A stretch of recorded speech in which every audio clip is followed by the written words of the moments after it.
బారిపోయిన వీటికైనా సానబెడతామమ్మ సాన పదును పెడతామమ్మ పదును మీ ఇంట్లో ఏ సామాను అయినా సానబెడతామమ్మ సాన పదును పెడతామమ్మ పదును మొద్దు బారిపోయిన వీటికైనా సానబెడతామమ్మ సాన మీ ఇంట్లో ఏ సామాను అయినా సానబెడతామమ్మ సాన పదును పెడతామమ్మ పదును మొద్దు బారిపోయిన వీటికైనా సానబెడతామమ్మ సాన పదును పెడతామమ్మ పదును.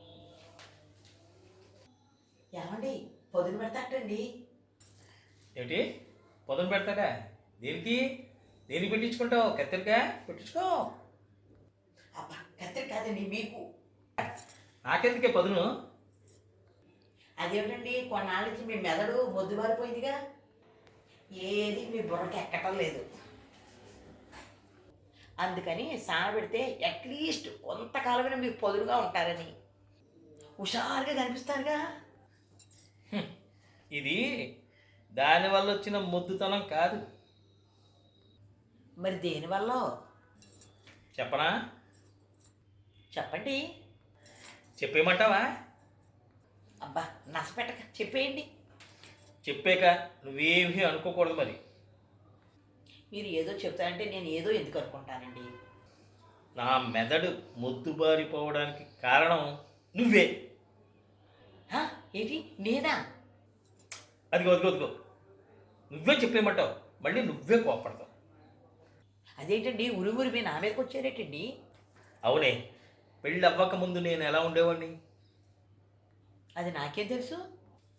అవును కదూ, నీకేం తెలుసు? అప్పట్లో నేను హైపర్ యాక్టివ్గా ఉండేవాడిని. మా చుట్టాలందరూ నన్ను చూసి ఇదేంట్రా వాడు అదోలా ఉన్నాడు అని అనుకునేవారు. ఒకటే ఇది కొట్టేవారు. ఇదా అంటే ఏం కొట్టేవారు? కన్నా? అబ్బా, ఇది అంటే దిష్టి దిష్టి కొట్టేవారు. ఇంకా మన పెళ్ళయింది, ఇంక అక్కడి నుంచి అన్నీ మతిమరుపులే, పరాకు మాటలే, విసుగులే, ఒకటి చేయబోయి ఇంకో పని చేయడాలే, ఒకరిని అనబోయి ఇంకొకరిని మాటలు అనేయాలి, ఏరి కోరి గొడవలు తెచ్చుకోవడాలి, మాటలు అండాలి, ఒకరి నుంచి మాటలు పడ్డాలి. ఒకటే మతి మరుపుకి అక్కా చెల్లెళ్ళు అన్నదమ్ములు అనబడే వాళ్ళందరూ నా చుట్టూ చేరారు, నా ఒంట్లో చేరారు, నా మెదడంతా ముద్దుబారిపోయేలా చేశారు. అంటే ఏమిటి ఉద్దేశం? నన్ను పెళ్లి చేసుకోవడం వల్ల ఇవన్నీ వచ్చాయంటారా? అబ్బా, అదే నీ దగ్గర వచ్చిన చిక్కు. అసలైనా ఇంకా ఓ విషయం చెప్పనా? చెప్పండి. అసలు నువ్వని కాదు, ఏ మగాడు జీవితంలోనైనా హుషారు పోయి మడ్డుతనం తాండవిస్తోంది అంటే వాడికి పెళ్ళయిందని లెక్క, వాడికి పెళ్ళ ఉందని లెక్క. మరి కొంతమంది మగాళ్ళు పెళ్ళైన హుషారుగా కనిపిస్తారు. కనిపిస్తుంటారంతే, అది జనం కోసం. కానీ మనసులో మహాపిరికితనం చోటు చేసుకుంటూ ఉంటుంది. మునుపున్న హుషారు మాయమైపోయి మడ్డుతనం నిండారా సంతరించుకుంది అంటే వాళ్ళ ఆవిడ చురుకుదనంతో ఉన్నట్టు. వీడి తెలివిని అందిపుచ్చుకుని ఆవిడ తెలివి మీరినట్టు వీడు మడ్డుగాడైపోయినట్టు. కానీ అది తెలియక చాలామంది మొగుళ్ళు అనబడేవాళ్ళు మేమే గొప్పవాళ్ళమని, అందరికన్నా మేమే ఏమాత్రం తీసిపోవని గొప్పాలు పలుకుతూ ఉంటారు. అసలు నిజం ఏమిటంటే, ఇంకా ఆవిడ ఇంటికి వచ్చేటప్పుడు కట్నంగా తెచ్చుకున్న ఆవిడ తెలివితేటలకి నా తెలివితేటలు కూడా జోడు చేసి రెండు ఆవిడకి ఇచ్చేస్తే ఆవిడే ఖర్చు పెట్టుకుంటూ ఉంటుంది. నాకెందుకు శ్రమ? అందుకే నాలాంటి తెలివైనవాడు నాకు ఒక బుర్ర ఉందని, అందులో గుజ్జుందని అన్న మాటని కూడా పక్కన పెట్టేసి ఈ ఉన్న బుర్రలో ఉన్నంత గుజ్జంతా తీసుకెళ్ళి నీ బుర్రలో పెట్టాను అనుకో, ఇంకా నాకు పనే ఉందయ్యా. ఇంకా ఇలాగా నువ్వు కాఫీ ఇస్తే కాఫీ తాగుతా, టీ ఇస్తే టీ తాగుతా, టిఫిన్ పెడితే టిఫిన్ తింటా, భోజనం పెట్టడం రమ్మంటే భోజనానికి వస్తా. లేనప్పుడు హ్యాపీగా ఆఫీస్కి వెళ్ళి వస్తూ ఉంటా. తర్వాత ఖాళీ ఉన్నప్పుడు ఇంకో ఇలా హ్యాపీగా కూర్చుని పేపర్ చదువుకుంటూ ఉంటా. లేకపోతే బుర్ర పోకుంటూ ఉంటా. నాకేంటట, నేను ఎందుకు శ్రమ పడాలి? నువ్వు పక్కన పడుతుంటే. అంతుందా? అంతేమిటి, ఇంకా ఉంది. బయట ప్రపంచానికి గా అంతెందుకు, నీ మట్టుకి నీకు కూడా నీ దృష్టిలో నేను ఓ మట్టు వెధవలా కనిపిస్తాను, అనాకారి వెధవలా కనిపిస్తా, అప్రయోజకుల్లా కనిపిస్తా. బయట ప్రజలందరూ కూడా ఎంతో హ్యాపీగా హుషారుగా ఉంటే మా ఆయన ఏమిటి ఇంత మట్టుగా ఉన్నాడు అని డౌట్ వచ్చేలా కనిపిస్తా. కానీ నిజం, వాస్తవం చెప్పాలి అని అంటే నేను నీలో సగం. అందుకని నాలో ఉన్నటువంటి తెలివితేటలన్నీ నీకు అర్పించేసాను అనుకో, నేను హ్యాపీగా నువ్వేం చెప్తే అది చేస్తే నాకు ఇంకా టెన్షన్ ఎందుకు ఉంటుందయ్యా? టెన్షన్ ఎందుకు ఉంటుంది చెప్పు? ఇంకంతే. లోకం దృష్టిలో ఈయనేంటి ఇలా ఉన్నాడు, అసలు ఉప్పు కారం తింటున్నాడా, జవసత్వాలు లేని వాళ్ళలాగా ఆడంగాళ్ళలాగా ఇలా మారిపోయేదేమిటి అని చుట్టూ ఉన్నటువంటి చుట్టాలు బంధువులు ఎవరైనా ఏమైనా అనుకున్నా నాకేం పర్వాలేదయ్యా. అలాంటప్పుడు నా బుర్రకి సాన పెట్టడం ఎందుకు, పదులు పెట్టడం ఎందుకు అవసరం అంటావా? ఆ మాటకు వస్తే ఇంకొంతకాలం నన్ను నా యొక్క మడ్డుదానాన్ని సాకాలి కాబట్టి నువ్వే సాన పెట్టించుకున్నా పదులు పెట్టించుకున్నా మంచిది అని నా అభిప్రాయం. అంతేగాని మీరు మాత్రం మాట్లాడతారు షార్ప్గా. ఎందుకు మారాలి, ఎందుకు మారాలి అంట.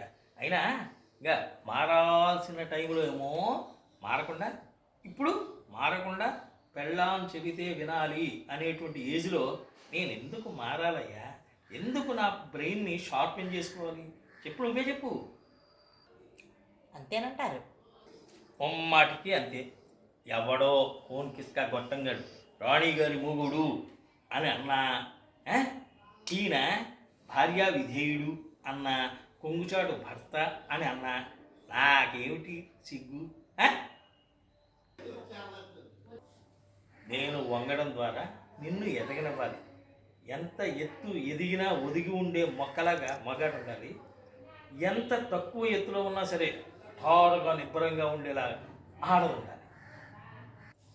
మగాడి అహంకారం ముందు ఆడది జీవించలేని పరిస్థితి నుంచి ఆడదాని ద్వారా మమకారాన్ని పొంది మగాడు జీవించే స్థితికి చేరాలి. మగాడికి ఉండే అహంకారాన్ని నీకిచ్చి నీ దగ్గరుండే అలంకారాన్ని నేను ఆభరణంగా చేసుకుంటే జీవితం అంతా ఆనందమయం కాదు, సంతోషమయం కాదు?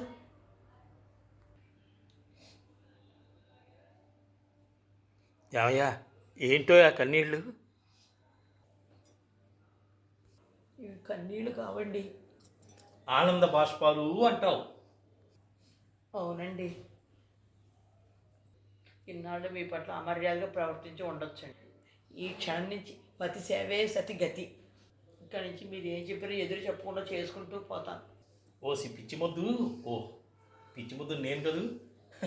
నువ్వే కనుక అలా చేసుకుంటూ పోతే నేను తలకెక్కుతుంది నాకు గర్వం, మళ్ళీ మొగాళ్ళనే అహంకారం వస్తుంది, మొగుండు అనేటువంటి ఆ స్వాభిమానం వస్తుంది. అవేవి ఉండకూడదు. ఆల్రెడీ 40 ఏళ్ళ నుంచి చచ్చిపోయి ఉన్నాయి. చచ్చిపడిపోయినటువంటి శరీరాన్ని ఎలాగైతే జవసత్వాలు లేని ఉన్నదానిగా తీర్చిదిద్దాలంటే ఎంత కష్టమవుతుందో, అలాగే జవసత్వాలు లేని దాన్ని అలాగే ఉంచి నువ్వే దానికి అప్పుడప్పుడు నీళ్లు పోసి ఆ మొక్కని చచ్చిపోకుండా బతికించేలాగా ఉంటే ఎంత బాగుంటుంది.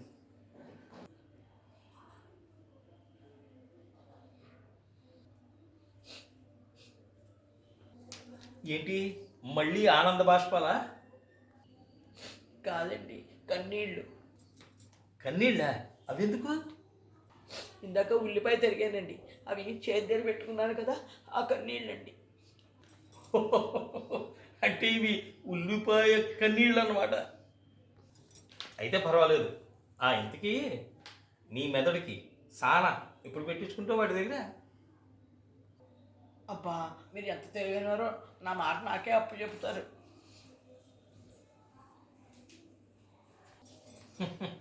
బాబు మొగళ్ళు మీరు ఎప్పుడైనా సరే ఎక్కడ తగ్గాలో నేర్చుకుంటే ఎక్కడ నెగ్గాలో ఆటోమేటిక్గా తెలిసిపోతుంది. అది మరి